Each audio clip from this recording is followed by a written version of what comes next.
In 1988, Ronald Reagan won in a landslide, winning every state besides Minnesota.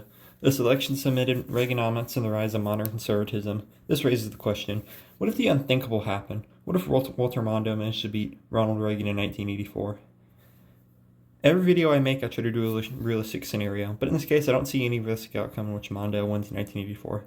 But let's look into how he even lost by so much in the first place. Mondale ran a poor campaign. His selection of Geraldine Ferraro was historic, but her husband's ethnic issues hurt Mondale. Mondale also bizarrely said he would raise taxes. Most notably, his campaign momentum was stopped by a strict roast by Ronald Reagan at the debates. So let's say he avoids his gaffes and manages to beat the charismatic Reagan at the debates, given his campaign momentum, and he manages to do the impossible and beats Reagan narrowly. Mondale's administration focused firstly on Reaganomics.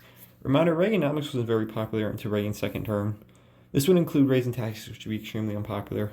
But the biggest focus would be on the Cold War. Mondale's plan would focus more on detente, instead of rapidly building up the military. He would also limit U.S. intervention in nations such as Afghanistan and Nicaragua. Most notably, the Iran-Contra scandal never happens.